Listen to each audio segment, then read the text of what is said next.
মাদ্রাসা cantonment ঘোষণা করা হবে। মাথার পাগড়ি মাথায় নয়, কোমরে বেঁধে প্রয়োজনে জিহাদের ময়দানে নামতে কে কে রাজি আছি? লিল্লাহে তাকবীর।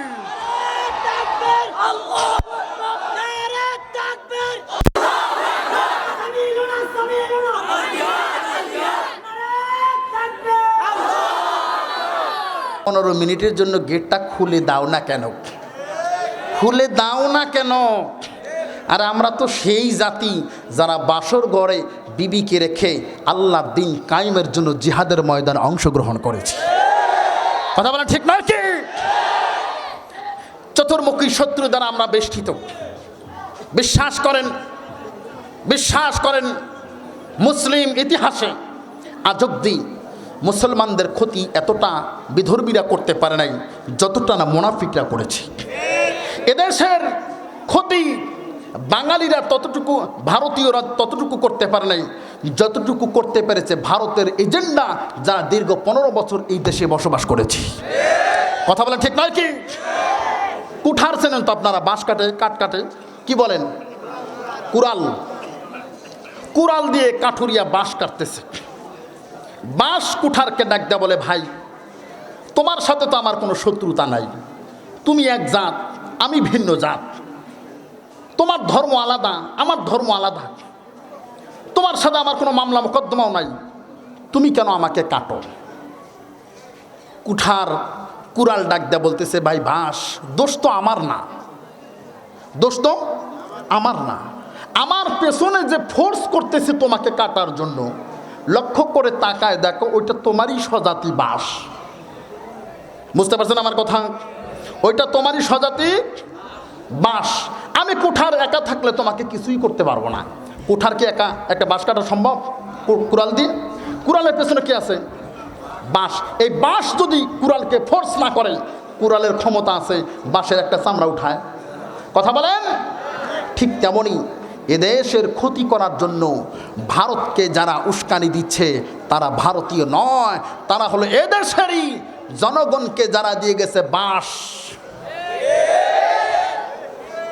বুঝতেই পারছেন আলোচনা এখন কোন দিকে যাবে? নামাজ, রোজা, হজ, যাকাতের ওয়াজ এদেশে বহু হয়েছে, কবরের বয়ান বহু হয়েছে, জিকিরের, কোরআন তেলাওয়াতের, মাদ্রাসার ফজিলত এগুলো বহু হয়েছে, শবে কদর, শবে বরাত, রমজান, কোরবানি, এই ওয়াজগুলো বহু হয়েছে। এখন আমাদের ঈমান এবং অস্তিত্ব টিকিয়ে রাখার ওয়াজ করা দরকার। কথা বলেন ঠিক নয় কি?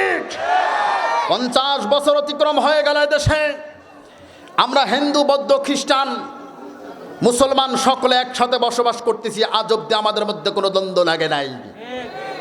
একই জমিতে মসজিদ এবং মাদ্রাসা, আবার একই জমিতে মন্দির। তার জ্বলন্ত প্রমাণ যদি দেয় হাটহাজারী মাদ্রাসা, 100 বছরের মাদ্রাসা। হাটহাজারী মাদ্রাসার কোলেই আছে মন্দির, 100 বছরের মন্দির। আজ পর্যন্ত হাটহাজারী মাদ্রাসার কোনো ছাত্র ওই মন্দিরে একটা ঢিলও ছড়ে নাই। সুখে শান্তিতে আমরা বসবাস করতেছি, কিন্তু আমাদের এই সুখ শান্তি পার্শ্ববর্তী দেশ ভারতের সহ্য হচ্ছে না। বিশ্বের 2টা সবচাইতে নিকৃষ্ট রাষ্ট্র রয়েছে যাদের সাথে প্রতিবেশীদের কেন ভালো সম্পর্ক নাই। এর মধ্যে 1 নম্বর হলো ইসরায়েল। ইসরায়েলের চতুর্দিকে কোনো রাষ্ট্রের সাথে তাদের বন্ধুত্ব নাই। 2 নম্বর হলো এই নিকৃষ্ট ভারত। এদের সাথে প্রতিবেশী কোনো রাষ্ট্রের সাথে বন্ধুত্ব নাই। আর আমরা তো মুসলমান, আমাদের সাথে না থাকতে পারে পার্শ্ববর্তী রাষ্ট্র নেপাল। নেপাল তো শতভাগ হিন্দু রাষ্ট্র, ওদের সাথে তো ভালো সম্পর্ক থাকার কথা ছিল, তাদের সাথেও ভালো সম্পর্ক নাই। যে বাড়ির প্রতিবেশীরা দেখতে পারে না ওই বাড়িওয়ালাকে, ওইটাকে ভালো বাড়িওয়ালা বলা যেতে পারে?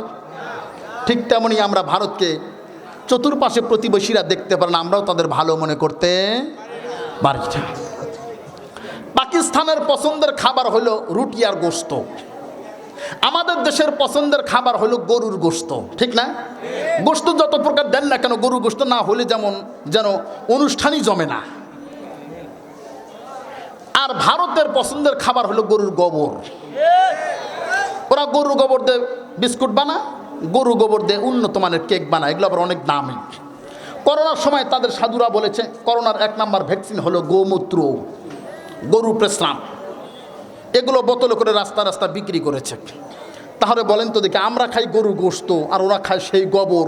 গোবর খাওয়ার লোকগুলো যদি গোস্ত খাওয়া লোকগুলোকে হুমকি দেয়, অবস্থাটা এমন নয় যে জঙ্গলের খরগোশ বাঘকে হুমকি দেয়।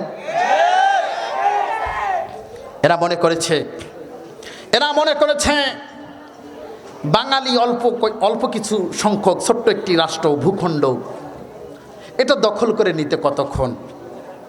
ওদের হলো 120 কোটি বিধর্মী হিন্দু, আর মাত্র 16 কোটি জনগণ, টোটাল কমপ্লিটলি 16 কোটি।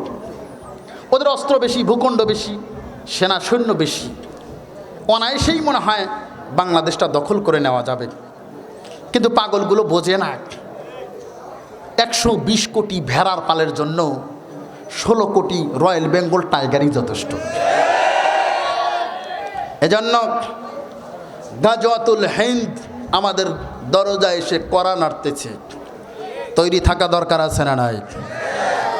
1971 সালে যারা এদেশের সার্বভৌমত্বকে অস্বীকার করে পাকিস্তানের পক্ষে যারা লড়াই করেছিল, তারা দেশ ও জাতির শত্রু, আমাদের দুশ্মন, ওরা হলো পাকিস্তানি রাজাকার। কথা বলেন ঠিক নয় কি? 1971 সালে পাকিস্তানের পক্ষ নেওয়ার কারণে যদি তারা পাকিস্তানি রাজাকার হয়, 2024-এ এসে এদেশের সার্বভৌমত্বকে অস্বীকার করে, নষ্ট করে যারা ভারতের পক্ষ নিয়েছে, তারা কেন ভারতীয় রাজাকার হবে না?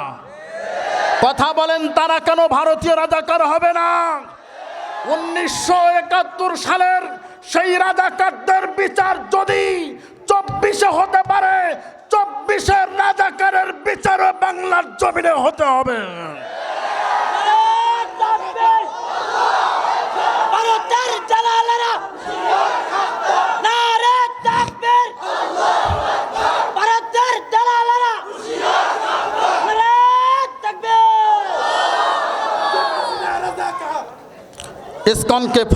ইসকনকে আমাদের পেছনে লেলিয়ে দেওয়া হলো, ঠিক না? ইসকনকে লেলিয়ে দেওয়া হলো, তারা বিক্ষোভ করল। সেই বিক্ষোভ থেকে বাংলাদেশের যৌথ বাহিনী বিক্ষোভকারীদেরকে অ্যারেস্ট করল। 31 জনের মধ্যে 17 জনই ছিল আওয়ামী লীগের। 31 জনের মধ্যে 17 জনই ছিল আওয়ামী লীগের। উনি ওখান থেকে ফোন করে বলে, ট্রাম্পের বিজয়ের সময়, ট্রাম্পের বিজয় হবে, তোমরা ট্রাম্পের বড় বড় করে ছবি করে মিছিল করবা, আমাদেরই এক দল তোমাদের উপরে হামলা করবে, ট্রাম্পের ছবিতে লাথি মারবে, আগুন দেবে, এগুলো ভালো করে পিকচার উঠায় আমার কাছে পাঠায় দেবা, আমি ট্রাম্পের কাছে পাঠিয়ে দেব, ট্রাম্পের সাথে আমার সম্পর্ক ভালো। এই মহিলাটাকে কি কোনো দিক থেকে দেশপ্রেমিক বলা যায়?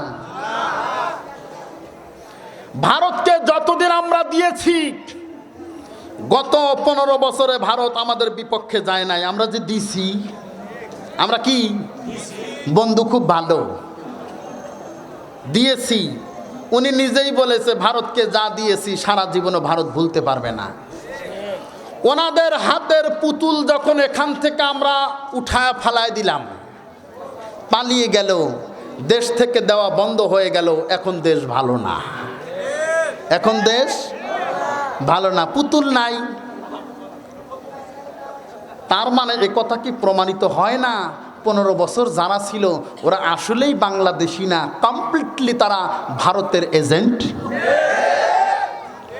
এজন্য ভারত এদেশের বিরুদ্ধে অস্ত্র ধারণ করার জন্য বিজেপির এক কুলাঙ্গার শুভেন্দু বলেছে, গেট খুলে দাও, 15 মিনিটে বাংলাদেশ আমরা দখল করে নেব। আমরাও বলেছি, গেটটা শুধু খুলে ভেতরে আসো না কেন, বাংলাদেশে যতগুলো মাদ্রাসা আছে প্রত্যেকটা মাদ্রাসা ক্যান্টনমেন্ট ঘোষণা করা হবে। মাথার পাগড়ি মাথায় নয়, কোমরে বেঁধে প্রয়োজনে জিহাদের ময়দানে নামতে কে কে রাজি আছি? লিল্লাহে তাকবীর। আল্লাহু আকবার, নারে তাকবীর, সামিলুনা সামিলুনা, নারে তাকবীর। ভারতের বিজাতির পক্ষ যারা নিয়েছে তাদের পরিচয় জানা এখন দরকার। আল্লাহ বলেন আল্লাযীনা আমানু ইউকাতিলুনা ফী সাবিলিল্লাহ, যারা আল্লাহর রাস্তায় আল্লাহর জমিনে আল্লাহর দ্বীন কায়েমের প্রচেষ্টা করবে, জিহাদ করবে, তারা হলো ঈমানদার। ওয়াল্লাযীনা কাফারু ইউকাতিলুনা ফী সাবিলিত তাগুত, আর যারা কাফের তারাই তাগুতের পক্ষে, ইসলামের বিপক্ষে, দেশের বিপক্ষে, ভারতের পক্ষে তারা অস্ত্র ধারণ করবে। এজন্য এদের পরিচয় আমি দেই নাই, কে দিয়েছেন? উলাইকা হুমুল কাফিরুন, ওরা কারা? কাফের। ওয়া মান লাম ইয়াহকুম বিমা আনজালাল্লাহ ফাউলাইকা হুমুল কাফিরুন। আল্লাহ বলতেছেন আল্লাহর জমিনে আল্লাহর দ্বীন কায়েম চায় না যারা, দুনিয়ার মানুষের আদমশুমারিতে মুসলমান হলেও ওরাই হলো কাফেরদের চূড়ান্ত সর্দার। কথা বলে ঠিক কিনা? এজন্য আল্লাহ তাআলা রব্বুল আলামিন বলতেছেন তোমরা ভয় পেও না, তোমরা ইতিহাস ভুলে যেও না। মুসলমানরা কখনো সংখ্যাধিক্য দিয়ে জয়লাভ করে নাই, বরং মুসলমানরা প্রত্যেকটা জিহাদেই জয়লাভ করেছে ঈমান দিয়ে। আল্লাহ বলেন ওয়ালা তাহিনু ওয়ালা তাহজানু ওয়া আনতুমুল আ'লাউনা। আল্লাহ তাআলা রব্বুল আলামিন বলেন তোমরা দুর্বল হয়ো না, চিন্তা করো না, বিজয় তোমাদেরই হবে যদি তোমরা ঈমানদার হয়ে থাকো। বিজয় কাদের হবে?